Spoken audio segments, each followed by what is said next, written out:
Hi, I'm Eileen Daly-Boas. I'm your librarian. I'm a River Campus librarian. I'm the librarian for education and philosophy. And my job today is going to be to show you a little bit about how to do research in education. The way I think about being a librarian is I think about myself as a coach. And my main job is to save you time. And so what we're going to talk about today is 3 main steps to getting from your idea that you're interested in to really good peer-reviewed articles that you can use in your research. So the 3 things we're going to talk about first when it comes to searching is coming up with the right terms. So making sure you're using terms that educators are using when they do their research. So we have a match between what's in your mind and what you're interested in and what they call it in the research. Second, we're going to do an advanced search. So I'm going to start us in River Campus Libraries. It's called Discover UR, but that's our sort of big search database. And the reason we're going to do that is it gives us the ability to filter in ways that even something like Google Scholar, which is super powerful, doesn't have the ability to sort of let us really hone in on what we're looking for. And the third thing, and this might be the most important thing, is having a mindset that when we're searching, we're going to read abstracts. So an abstract is a description of what the research is about, and not just, I'm going to download 30 articles and I'll look at them later. It seems like that's saving time, like, good, I've downloaded 30 articles, one might be in there. It's really not. We're going to take the time to look at some abstracts and decide if those are doing what we want, and if they're not, to go back to step 1. Do we need to change a term? Or step 2, do we need to sort of edit our search a little bit? So to get started, your professor's given you some good things to think about when you get started. So you've got your areas, and then there's some terms.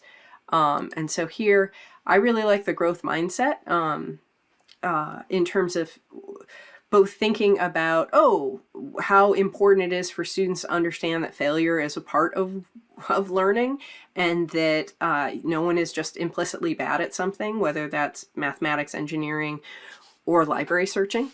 And that it can also help a lot with imposter syndrome. So for me, one of the things is students who feel like maybe they don't really belong. If they don't have a growth mindset, that can be really damaging. So not only do we have some terms here that we can think about, but there's also some practices of support development. This is from one of the links that Cecilia gave. And so instructors' teaching practices and how can those help.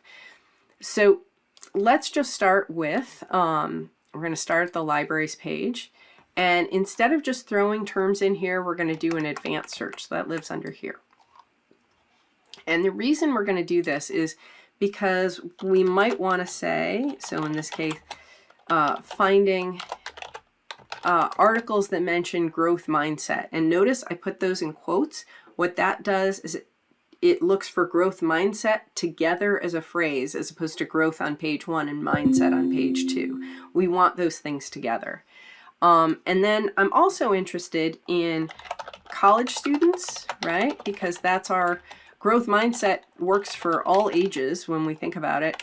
But sometimes when people do research on college students, remember in quotes because it's a phrase, they might instead just refer to them as undergraduates. So I want both of those. So on this line, it's saying if it mentions college students or undergraduates, it's in. And this one says growth mindset has to show up as a phrase. Now, what I want to do is make sure not just the growth mindset shows up, but that it shows up in the abstract, in the description of what the article's about. For now, I'm going to leave college students or undergraduates just anywhere on the page, and I'm going to do a search. And we're going to get a lot of results, so take a deep breath. 381 results. Oops. Sorry, I will sneakily show you what I was doing. Hold on, I'll reset the filters. You get 827 results, but you don't probably want to look through 827 results. So spoiler, we're going to do peer-reviewed research. We're going to limit it to peer-reviewed research, and we're going to limit it to articles published since 2010. What this just does is it gives us a smaller group of articles to look at, namely ones that come from peer-reviewed resources and ones that were published not before you were born, pretty much.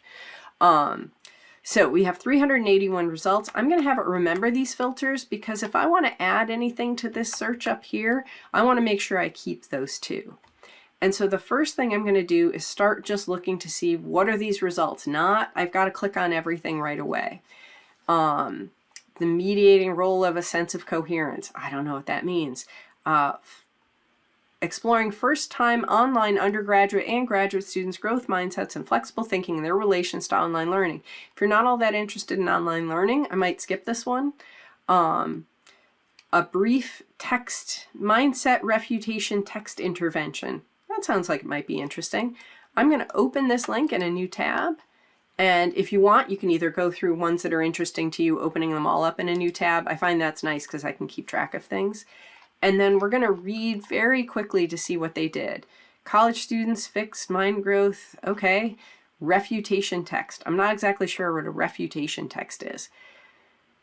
Could it change college students' misperceptions about the malleability of their intelligence and abilities? They clearly read something. It was effective in promoting growth mindset. So I'm not exactly sure what the text is. My guess is they've probably included it.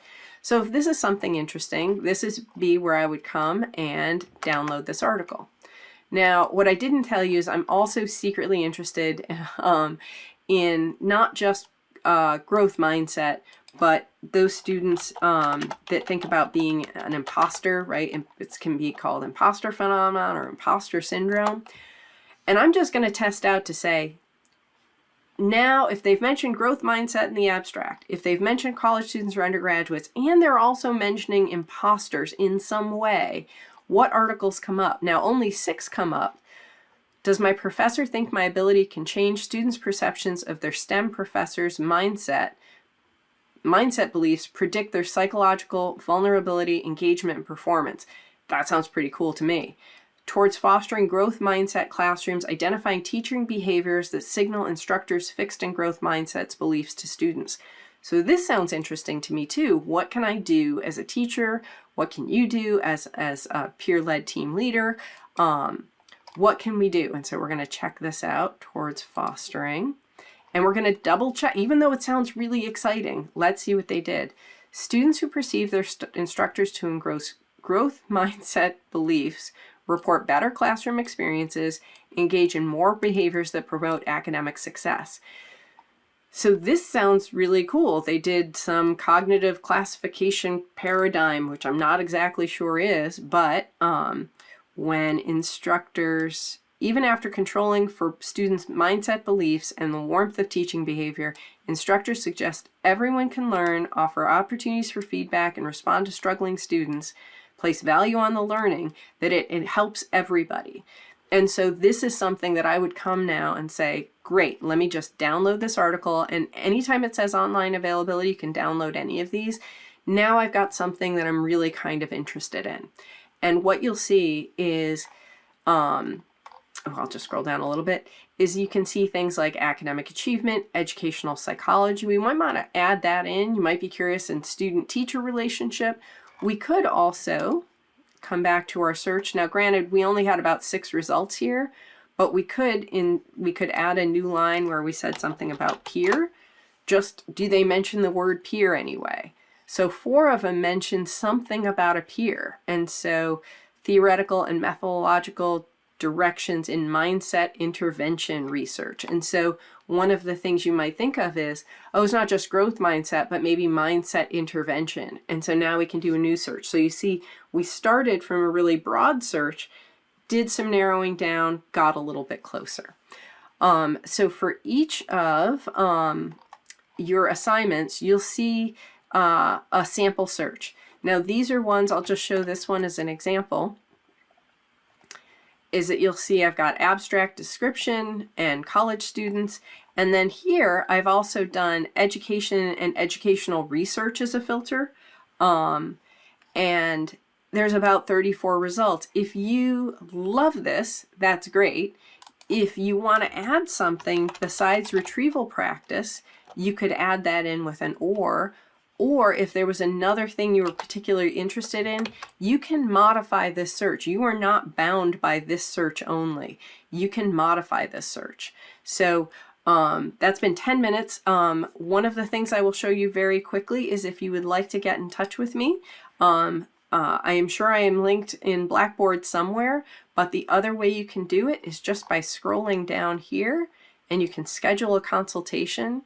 For the time being, I'm going to be on Zoom, and you can select a subject area. That's probably the easiest to find me. Here I am, Eileen Daly Boas, and you'll see my calendar automatically comes up. There's going to be a few more opportunities than are what's showing on the calendar right now, but with me being sick, I didn't want to open it up until I was sure I was healthy. If you've got any questions, please make an appointment with me. I'd love to talk to you, or email me. Thanks.